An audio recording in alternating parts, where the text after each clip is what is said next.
안녕하세요. 아이디어메이트 푸콘입니다.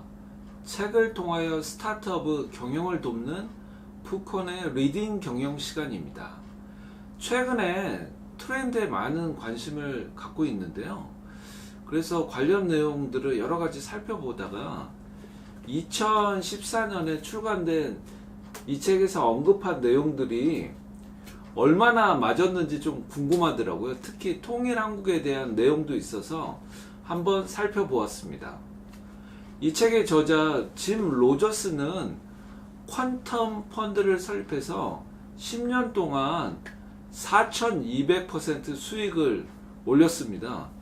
워렌 버핏, 조지 소로스와 함께 3대 투자 귀재로 불리는 인물입니다. 1942년생인데요. 현재는 77세 나이에도 왕성한 활동을 하고 있습니다.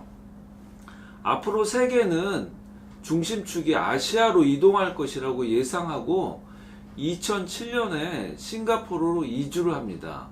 여기서 좀 남다르죠? 그래서 이제 아이들에게 아시아를 알고 중국어를 이제 어렸을 때부터 배우도록 하는데요. 처음에는 중국 상해를 이제 살려고 했었는데요. 여기는 공기 오염이 너무 심하고 홍콩 같은 경우는 광동어를 써서 중국 표준어가 아니어서 싱가포르를 선택을 합니다.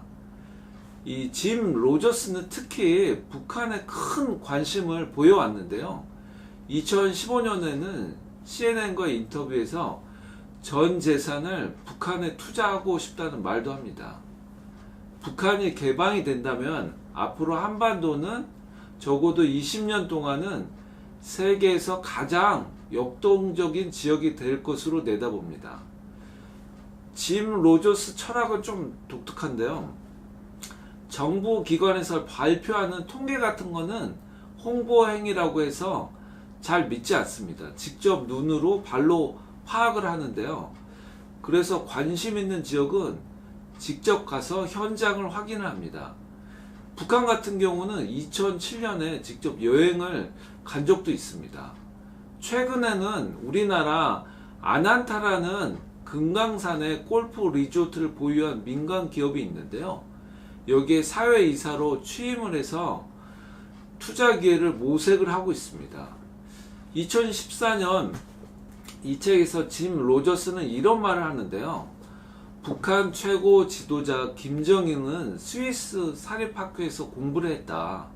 성장기를 유럽에서 보내고 돌아온 30세 이 친구가 이렇게 말하지는 않을 것이다. 술집도 없고 오락도 없고 차도 없고 아무것도 없는 북한이 나는 정말 좋아.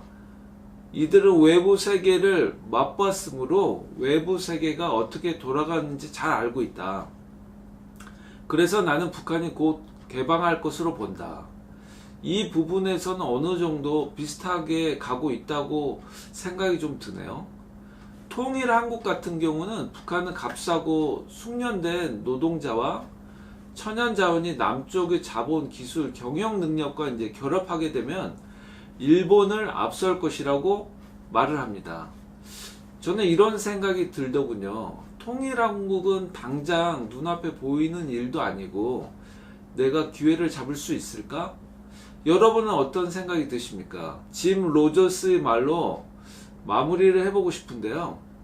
투자자들은 항상 내게 확실한 정보를 묻는다. 나는 단기간에 큰 수익이 나는 투자처를 알려줄 수 없다. 나는 단기간에 큰 수익을 내지는 못한다. 내가 할 수 있고 내가 지금까지 해온 최선의 방식은 다가오는 세기를 내다보면서 투자하는 것이다. 앞으로 100년 뒤를 내다보는 방식이 매우 확실하다. 당신도 나처럼 피사계 심도가 1000년인 렌즈를 통해 세계를 본다면 말이다. 지금까지 들어주셔서 감사합니다. 영상이 도움이 되셨다면 구독, 좋아요 꼭 눌러주시고요. 저는 다음 영상에서 뵙겠습니다. 안녕!